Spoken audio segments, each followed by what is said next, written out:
ಪ್ರಕರಣಗಳನ್ನು ಅರಿಯದೆ counter case ಬೇಡ, ನೊಂದವರಿಗೆ ನ್ಯಾಯ ದೊರಕಿಸಿಕೊಡಿ. ಡಿಎಸ್ಎಸ್ ತಾಲೂಕು ಸಂಚಾಲಕ ಕೃಷ್ಣ ಮಾದಿಗ. ತುರುವೇಕೆರೆ ಪಟ್ಟಣದ ಪ್ರವಾಸಿ ಮಂದಿರದಲ್ಲಿ ತಾಲೂಕು ದಲಿತ ಸಂಘರ್ಷ ಸಮಿತಿ ಮುಖಂಡರುಗಳಿಂದ ಪತ್ರಿಕಾಗೋಷ್ಠಿ ನಡೆಸಲಾಯಿತು. ಈ ವೇಳೆ ತಾಲೂಕು ದಲಿತ ಸಂಘರ್ಷ ಸಮಿತಿ ಅಂಬೇಡ್ಕರ್ ವಾದ ತಾಲೂಕು ಸಂಚಾಲಕರಾದ ಕೃಷ್ಣ ಮಾದಿಗ ಅವರು ಮಾತನಾಡಿದರು.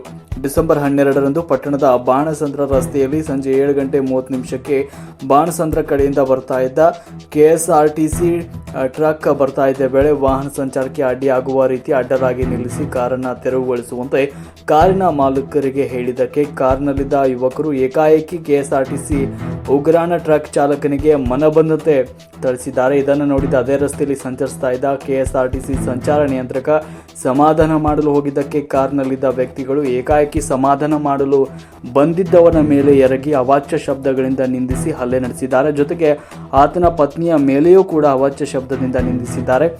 ಈ ಹಿನ್ನೆಲೆಯಲ್ಲಿ ಈಗಾಗಲೇ ತುರುವೇಕೆರೆ ಪೊಲೀಸ್ ಠಾಣೆಯಲ್ಲಿ ದಲಿತ ದೌರ್ಜನ್ಯ ಮತ್ತು ಮಹಿಳಾ ದೌರ್ಜನ್ಯ ಪ್ರಕರಣ ದಾಖಲಾಗಿದ್ದು, ಪ್ರಕರಣದ ದಾಖಲಾದ ನಂತರ ಹಲ್ಲೆ ಮಾಡಿದವರ ಪರವಾಗಿಯೇ ವ್ಯಕ್ತಿಯೋರ್ವ ಕೌಂಟರ್ ಕೇಸನ್ನು ನೀಡಲು ಮುಂದಾಗಿದ್ದಾರೆ ಅಂತ ಕೆಲವು ಮೂಲಗಳಿಂದ ಅನುಮಾನ ಉಂಟಾಗಿದ್ದು, ಆರಕ್ಷಕರು ದಯಮಾಡಿ ವಾಸ್ತವ ತಿಳಿಯದೆ ಕೌಂಟರ್ ಕೇಸ್ ಮಾಡಬೇಡಿ ಅಂತ ಮನವಿ ಮಾಡಿದರು.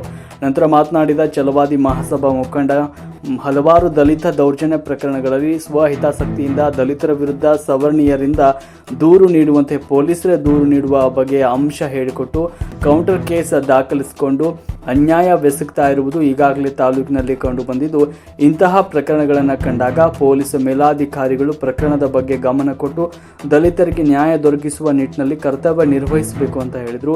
ದಲಿತ ಸ್ನೇಹಿತರಾಗಿ ಪೊಲೀಸರು ಕರ್ತವ್ಯ ನಿರ್ವಹಿಸಿ ಅಂತ ತಿಳಿಸಿದರು. ವರದಿ ಸುರೇಶ್ ಬಾಬು, ಎಂ ತುರುವೇಕೆರೆ. ಇದು ಸರಿಯಲ್ಲ. ಹುಟ್ಟಿದ ತಕ್ಷಣ ಯಾರು ನೊಂದವ್ರೆ, ಯಾರು ತುರ್ತುಕೊಳಗಾಗಿದ್ದಾರೆ, ಯಾವ ಸಮಾಜ ಆಗೋದು. ನನ್ನ ಅಟ್ರಾಸಿಟಿ ಇದ್ರೆ ನಾನು ಒತ್ತಿ ಹೇಳ್ತಾ ಇಲ್ಲ.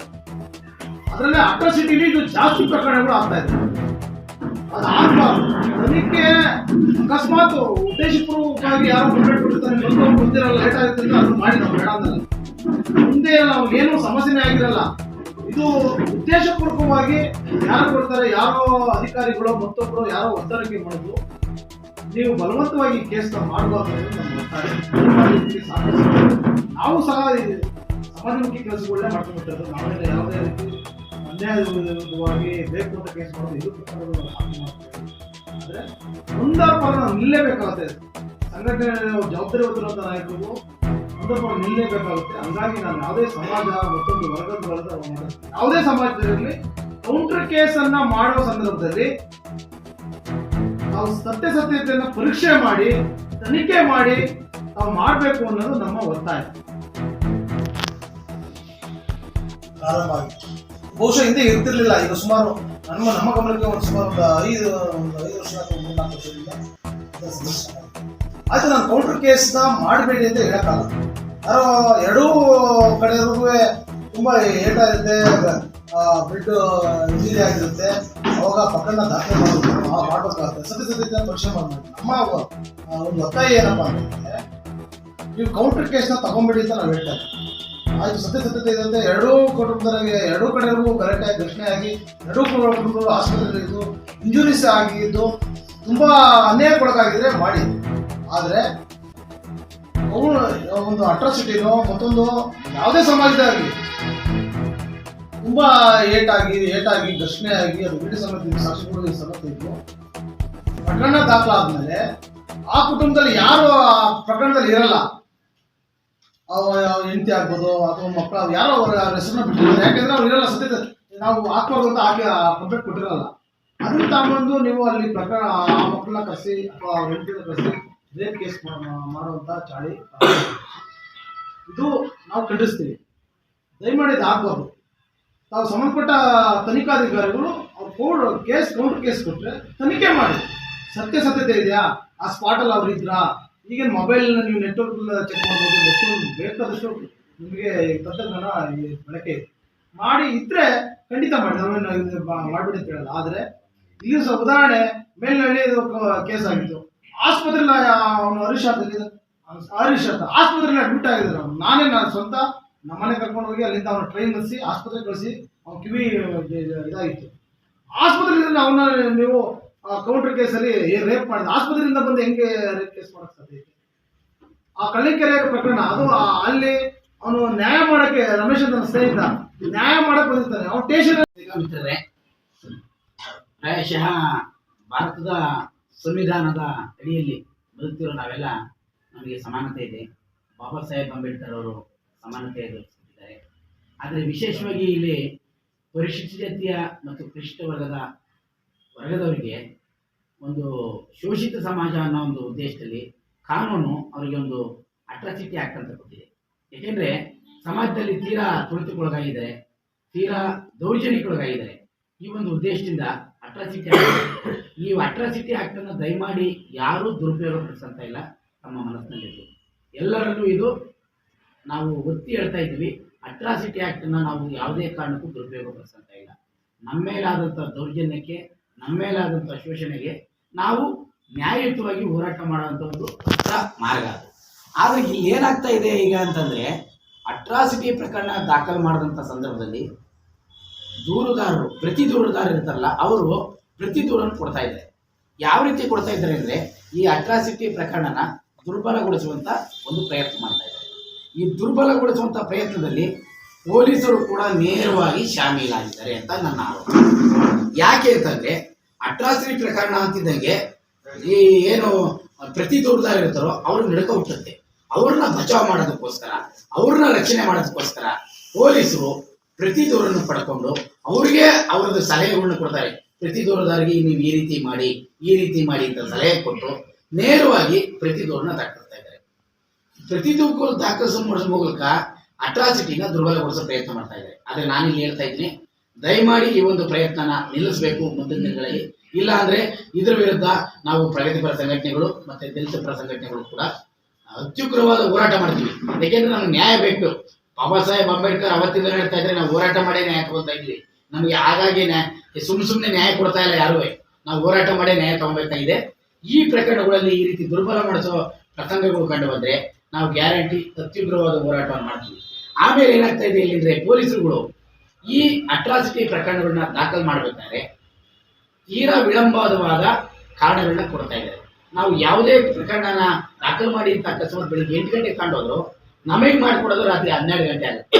ಕಾರಣ ಕೇಳಿದ್ರೆ ಸರ್ವರ್ ಬರ್ತಾ ಇಲ್ಲ, ಇದು ಪ್ರಕರಣ ದಾಖಲು ಮಾಡೋ ವ್ಯಕ್ತಿ ಯಾರು ಕಂಪ್ಯೂಟರ್ ಆಪರೇಟರ್ ಬರ್ತಾ ಇಲ್ಲ, ಫೋನ್ ಹುಷಾರಿಲ್ಲ ಅಂತಾರೆ. ಆದರೆ ಇದೇ ಸಂದರ್ಭ ನಮ್ಮಲ್ಲೇ ಜಗಳ ಆಗಿ ಇಲ್ಲ ಬೇರೆಯವರು ನಮ್ಮ ಮೇಲೆ ಕಂಪ್ಲೇಂಟ್ ಕೊಟ್ಟಾಗ ಆ ತಕ್ಷಣದಲ್ಲೇ FIR ದಾಖಲಾಗುತ್ತೆ. ಅವಾಗ ಬರ್ತಕ್ಕಂಥ ಒಂದು ಸರ್ವರ್ಗಳು ಅಟ್ರಾಸಿಟಿ ಪ್ರಕರಣ ದಾಖಲು ಮಾಡ್ಬೇಕಾದ್ರೆ ಯಾಕೆ ಬರಲ್ಲ ಅನ್ನೋದು ನನ್ನ ಪ್ರಶ್ನೆ.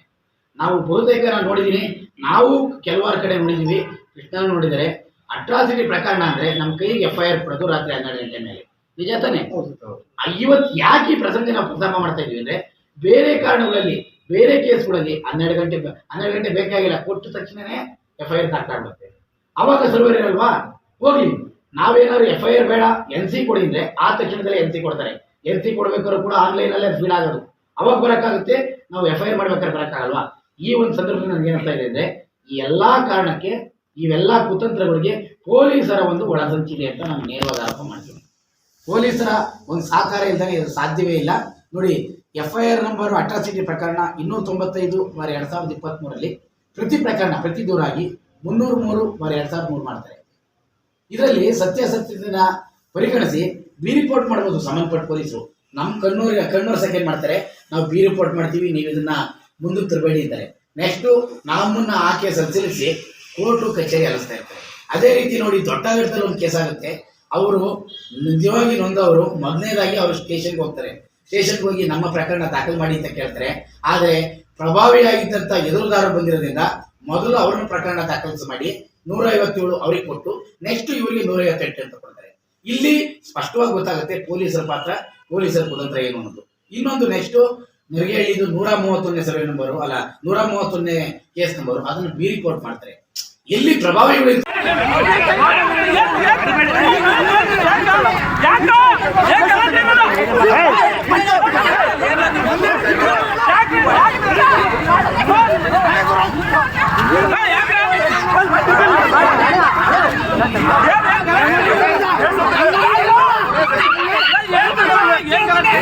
ಬನ್ನಿ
ಹೆಣ್ಮಕ್ಳಿಗೆ ಅಂತ ಒಳ್ಳೆ ಭಾಷೆ ಬರ್ತೈತಲ್ಲ ಬಾಯೊಳಗೆ ಎಲ್ಲರೂ ಒಂದೇ ಹೆಣ್ಮಕ್ಳು ಹೆಣ್ಮಕ್ಳು ಅವನ ಮಕ್ಳ ಬಗ್ಗೆ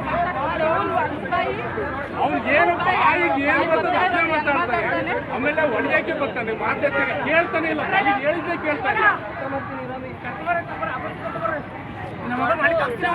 ಮಗನ ಒಳಗೆ ಹಾಕ್ಸ್ಬೇಕು ಅವನು ಯಾವ